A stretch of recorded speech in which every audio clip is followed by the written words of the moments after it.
Hoy, queridos hermanos, la liturgia de la palabra toca un tema clave para nosotros, los que vivimos y alimentamos nuestra fe en torno al templo, porque hay un peligro que la Escritura pone de frente a nosotros para que nos cuidemos. Dice la palabra que la Pascua de los judíos estaba cerca y se organizaban peregrinaciones. Había 3 peregrinaciones importantes durante el año, y todo judío tenía que hacer su peregrinación al templo de Jerusalén. Era una fiesta importante, como aquí en Paraguay sería, por ejemplo, la fiesta de Caacupé. Así también en Israel la gente iba de peregrinación. Resulta que de todo Israel iban a Jerusalén, y el viaje lo hacían a pie, sobre caballo, sobre mula. Y el viaje duraba 3 días, una semana, de acuerdo a donde uno vivía. Y para que se pueda organizar bien la peregrinación, dentro del templo, o sea, alrededor del templo, había gentes que vendían pichones de paloma, otros vendían cordero para la gente más pudiente, o inclusive un ternero. Y había cambistas, porque la moneda en Israel de aquel tiempo eran monedas grandes, pesadas, y uno llevaba, digamos, un dinero grande para que no le pese tanto durante el viaje. Llega a Jerusalén, cambia su dinero y compra o los pichones de paloma, o el cordero, o el ternero, para poder luego dentro del templo ofrecer su ofrenda dentro del templo. Entonces, cuando Jesucristo ve a la gente, una cosa normal, una cosa de todos los años, Él dice al final del Evangelio, Él sabía lo que hay en el interior del hombre. Uno puede preguntarse, pero ¿por qué Jesucristo echa la mesa de los cambistas si están ofreciendo un servicio necesario para el buen desarrollo de la peregrinación? ¿Por qué echa a los vendedores de palomas? ¿Por qué echa a los vendedores de terneros o de cordero? Sí, el servicio de ellos es importante para el buen desarrollo de la peregrinación. Por eso los judíos le dicen a Jesucristo, ¿no? ¿Qué signo nos das para obrar así? ¿Por qué obras así? O sea, ¿qué te pasa? Y dice acá una palabra clave. Dice, el celo por tu casa me consumirá. Pero ¿qué tiene que ver el celo por la casa del Padre con esta actitud de Jesucristo? Dice acá, repito, Él sabía lo que hay en el interior del hombre. Resulta que el judío emprende un viaje de 3 días, presenta su ofrenda en el templo, cree que eso es suficiente para salvarse y regresa a su casa. Y no se ve en la persona un cambio interior, no se ve el cambio del corazón. Por eso Jesucristo hace este gesto que se llama un gesto profético de denuncia, para poner de relievo la doblez en el corazón y en la vida de los judíos. Yo voy, hago mi peregrinación, presento mi ofrenda y ya está. Luego regreso a casa, maltrato a mi familia, maltrato a mi mujer, soy deshonesto en el trabajo, no perdono, hago daño. Total, yo ya he cumplido con Dios. Yo ya tengo en el bolsillo la salvación, porque hice mi peregrinación y ya presenté mi ofrenda. Entonces, cuando uno hace una peregrinación con esta actitud, eso desagrada a Dios. Bajándolo a nuestra realidad, ¿qué puede significar esto? Que yo vengo a la misa para cumplir el precepto, santificarás la fiesta. Pero la misa no cambia mi vida. La palabra no me habla. Bastaría preguntar a la asamblea si recuerdan lo que decía en la primera lectura. Lo más probable es que algunos tal vez sí lo recuerdan, pero la gran mayoría tal vez no. Y muchas veces porque la palabra para muchos no es una palabra que tiene poder para cambiar tu vida, una palabra que pueda iluminarte, una palabra que pueda ayudarte, porque la espiritualidad nuestra está hecha, no que esté mal, está muy bien, pero la espiritualidad nuestra está hecha de devociones, está hecha solamente de rezo a los santos, pero escuchar la palabra nos cuesta muchísimo. Escuchar la palabra y vivirla, dejar que se encarne en nosotros, nos cuesta muchísimo, porque nuestra espiritualidad está hecha de devociones, de novenarios y de Santo Rosario, que está muy bien, pero tiene que ser complementada con la espiritualidad de la palabra. Poder meditar la palabra, no es solamente leerla. De repente un catequista tiene que dar clases, entonces agarra la Biblia como un instrumento de trabajo, pero no como algo que alimenta tu vida, no como algo que alimenta tu espiritualidad, no como algo, como una palabra que tiene poder para poder cambiar tu vida. Entonces, eso es lo que tenemos que corregir, porque si no entramos en esta espiritualidad de la palabra, si no entramos en esta comunión con Dios, si no entramos en esta comunión entre nosotros, nuestra vida será, por un lado, la fe y por otro lado, la vida. Y dice acá, el celo por tu casa me consumirá. Y cuando Cristo habla, destruyan este templo y en 3 días lo volveré a levantar, hablaba del templo que es su cuerpo, pero también hablaba del nuevo templo que se da en su cuerpo, Él como cabeza y los bautizados el cuerpo de Cristo. Y el celo por la casa, el celo por la iglesia nos tiene que consumir también a nosotros. Cuidar de la iglesia, cuidar de la parroquia, que sea realmente un lugar donde se proclame la palabra, donde la palabra se encarne y donde la palabra te ayude a convertirte y a ser santo. Si la palabra no te lleva a la santidad, es porque no has permitido que esta palabra entre en tu vida, cale profundamente en tu corazón y se haga carne. La palabra siempre tiene que hacerse carne. Como dice San Juan en el prólogo del Evangelio, en el principio existía la palabra estaba con Dios, la palabra era Dios y la palabra se hizo carne. La palabra tiene que hacerse carne, vida, sacramento. De lo contrario, es como la semilla de la parábola del sembrador que ha caído al borde del camino, han venido los pájaros y se lo han comido.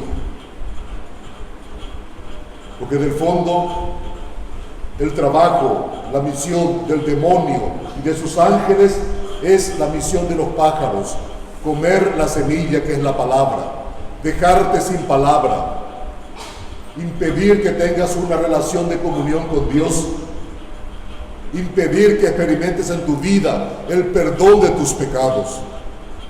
Qué difícil es poder experimentar el perdón de Dios. Y constantemente mete en ti exigencia. Tienes que ser digno, tienes que tener méritos para que Dios te perdone. Es mentira. El perdón de Dios es gratuito. Y Dios te perdona porque te quiere. Y cuando Cristo dio la vida, no murió solamente por los buenos, murió también por los pecadores. Murió sobre todo por los pecadores. Y nunca pidió nada a cambio. El perdón es gratuito. El amor de Dios es gratuito. Pero ¿cuál es el problema? Que el demonio te roba del corazón la palabra de Dios y te deja en la oscuridad. Entonces esta palabra nos invita también a tener celo por la casa de Dios. ¿Qué significa esto? Mantener limpio el templo, ciertamente. Adornar para que sea bello el templo, también. Porque tenemos que tener un lugar cómodo, hermoso, que pueda ayudar a poder entrar en sintonía con el Señor y poder celebrar dignamente los sacramentos. Está muy bien todo eso, pero también el adorno más bello que le podemos dar al templo, a la parroquia, es tu santidad, tu entrega generosa y humilde al servicio de Dios, de la iglesia y de los hombres.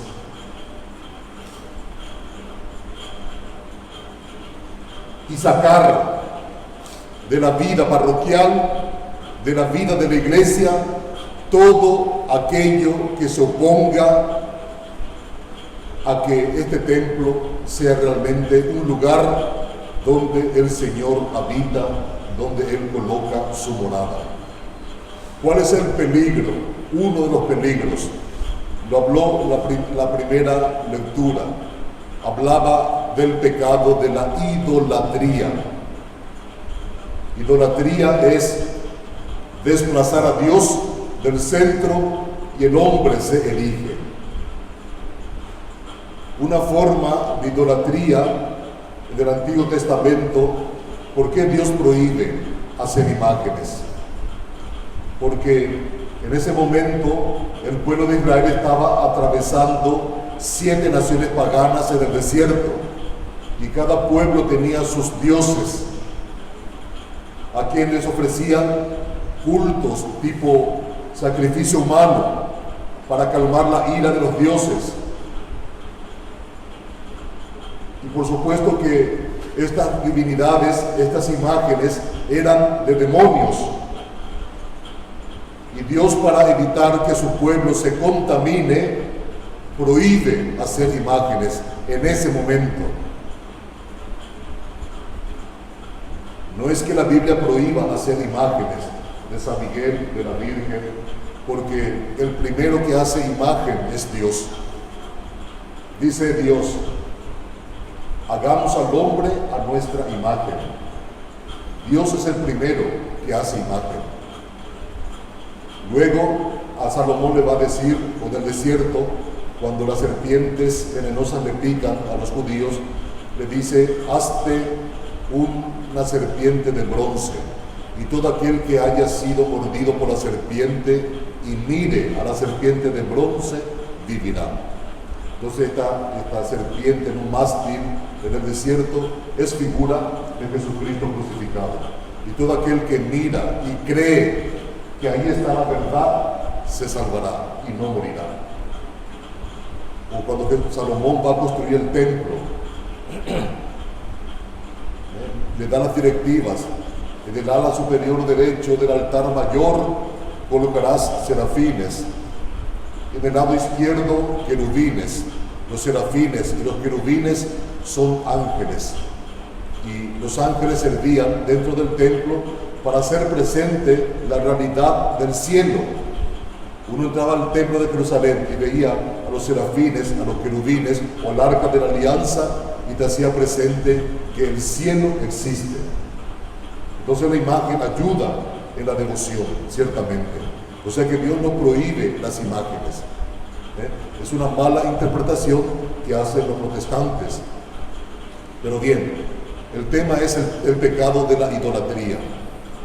Otro de los pecados de la idolatría, del cual tenemos que tener mucho cuidado, es la práctica esotérica, la macumba, los trabajitos para retener a una persona a tu lado, para hacerle daño a tu vecino.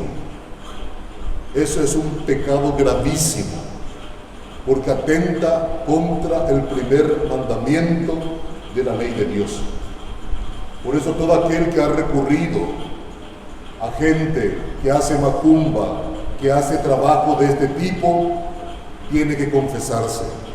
Es un pecado grave y ofende gravemente a Dios. Porque detrás de la macumba, detrás del esoterismo, está el demonio que odia al hombre. Y si el demonio quiere destruirte y matarte, y no lo puede hacer porque Dios le pone un límite, te vas y le decís al demonio que te odia: quiero ser feliz, ayúdame. No te va a ayudar. Primero, porque no puede. El demonio no tiene el poder para darte la felicidad, no tiene el poder para darte la paz, no tiene el poder para ayudarte a reconciliarte con tu esposo, con tu esposa, a recuperar tu matrimonio o tu familia. No tiene ese poder. Y si lo tuviese, no te lo daría, porque te odia. Entonces uno va y le dice al demonio: ayúdame. De repente tiene una vecina que le da fastidio, o sientes envidia de tu vecino o de tu vecina. Te vas y haces un trabajo. Todo ese mal que le deseas a tu vecino retorna como un boomerang y te golpea a ti y a tu familia. Y todo aquel que practica el esoterismo, todo aquel que manda hacer macumba, abre la puerta de su corazón y de su casa, de su familia, al demonio. De repente dice: padre, hay movimientos en la casa, las criaturas no pueden dormir. Claro, es que la mamá fue y hizo macumba, y el demonio entra en su vida y a través de ella entra en la familia. Por eso tengan mucho cuidado con esto. Tengan mucho cuidado. Y acá en Paraguay muchas veces, cuando la fe, ¿por qué la gente recurre a la macumba?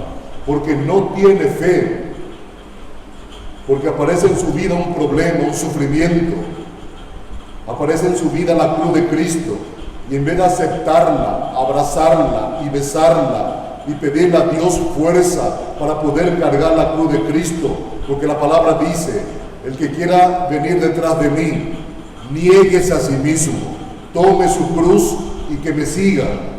Tome su cruz de cada día y que me siga.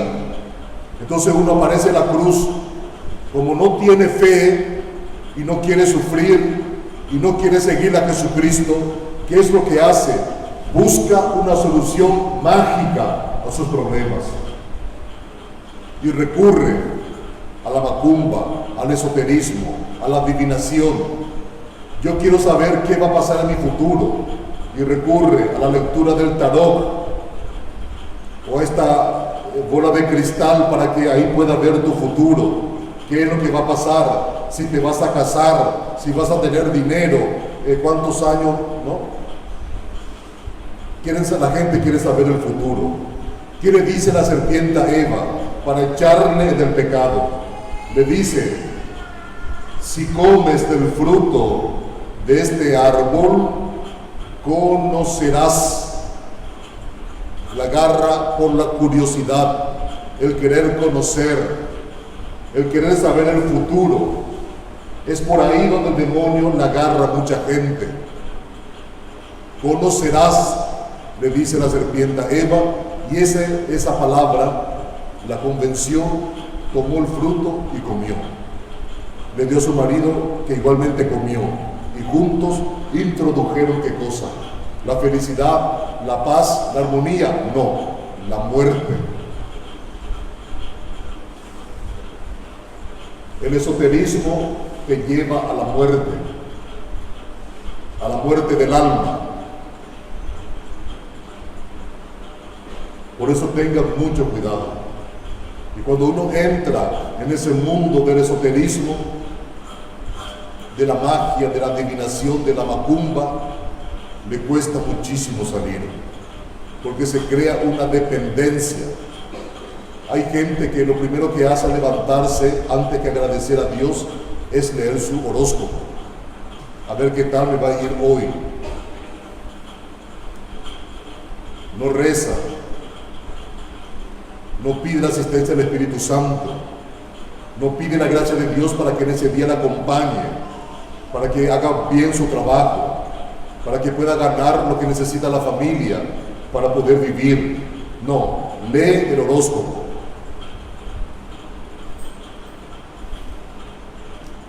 Este pecado se llama idolatría.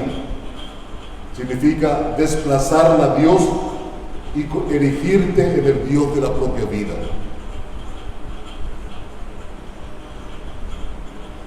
Por eso no recurran a esto. Aparte que no hace falta ir a una adivina para saber tu futuro. ¿Qué nos depara el futuro? La muerte. Eso es lo único seguro, que nos morimos un día. Pero aquel que muere en gracia de Dios se va con el Señor al cielo.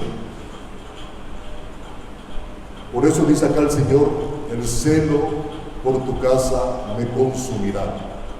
Entonces tenemos que empezar a limpiar este templo, como Jesucristo, a echar los cambistas, a echar los vendedores de paloma, a echar de este templo que es tu cuerpo, que es tu vida, todo aquello que hace que tu templo y tu vida se convierta en una cueva de ladrones.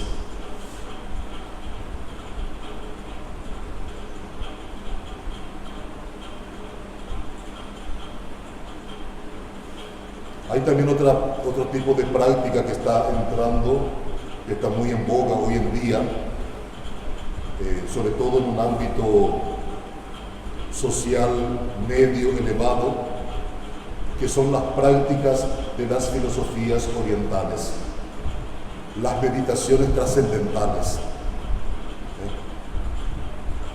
Por ejemplo, el budismo, lo típico del budismo es la práctica del yoga, que es una práctica peligrosa, no porque te vuelve loco o no en ese sentido. Dios, cuando crea, nosotros que somos de una cultura occidental, nosotros que fuimos creados como pueblo, la iglesia es el pueblo de Dios. ¿Cuál es el peligro del yoga? Que el yoga te lleva dos cosas. Te lleva, uno, al individualismo, y dos, a la autosuficiencia. Individualismo. El yoga, la gente practica el yoga para poder entrar en armonía consigo mismo, internamente, una armonía interior, armonía con la naturaleza, armonía con los animales. Y uno busca la paz, la armonía con la práctica del yoga. Ahora, ¿quién es aquel que pone en peligro esa armonía? Tu familia. Estás meditando, lograste esa armonía, de repente viene tu hijo con un problema y te quita, te roba esa armonía. ¿Qué haces? Antes que ayudar a tu hijo a resolver su problema, te vuelves a meter a tu pieza o te vas en alguna, en algún parque donde hay mucha naturaleza y empiezas a recuperar otra vez tu armonía. Y tu armonía termina por cargarse la paz y la unidad en tu familia. Vos aparentemente estás en paz, pero tu familia desordenada, los hijos con los problemas. Entonces, el yoga te aísla de tu familia. El yoga te aísla de la sociedad y te lleva al individualismo, al yo.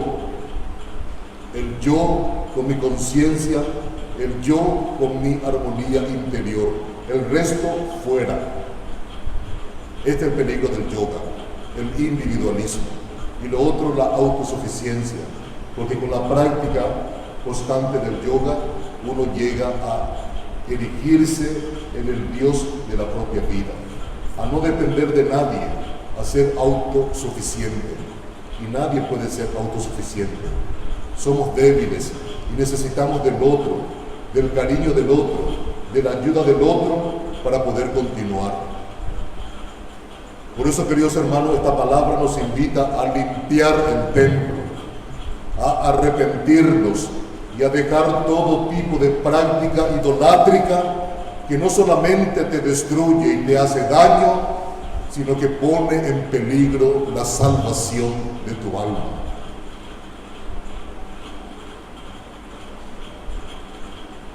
Porque es desplazar a Dios de tu vida.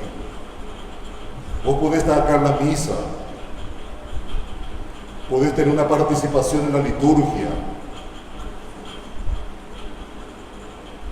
pero al mismo tiempo le podés desplazar a Dios de tu vida. Exactamente lo que sucede en la peregrinación en Jerusalén. Camino 3 días, compro palomas, lo presento como ofrenda, regreso a casa y sigo con la violencia, con el robo, con la infidelidad. No cambia mi vida. Moralmente no cambia mi vida. La misa no ha tocado mi vida. La misa no ha cambiado mi corazón. La misa no me ayuda a ser santo. La misa no me ayuda a limpiar el templo que es mi cuerpo, que es mi vida. Eso desagrada a Dios. Por eso, hermanos queridos, pidamos al Señor para que nos ayude. Pidamos al Señor para que nos preserve de este peligro. De hecho, como dice acá, el Señor nos da los mandamientos. No pronunciarás en vano el nombre del Señor. Honra a tu padre y a tu madre. No matarás, no cometerás adulterio, no robarás, no darás falso testimonio contra tu prójimo. No codiciarás la casa de tu prójimo. No codiciarás la mujer de tu prójimo, ni su esclavo, ni su esclava. O sea, todo esto lo cometen aquellos cuyo templo está contaminado. Por eso pidamos a Dios para que nos preserve de estos pecados, para que realmente pueda limpiar este templo, el corazón, y para que este corazón le pertenezca al Señor, y que se pueda crear entre nosotros una relación de comunión y de amor, porque la iglesia, lo que realmente la iglesia exige para ser una iglesia de Cristo, es que entre nosotros haya unidad, comunión y amor. Que Dios nos conceda esta gracia, que así sea.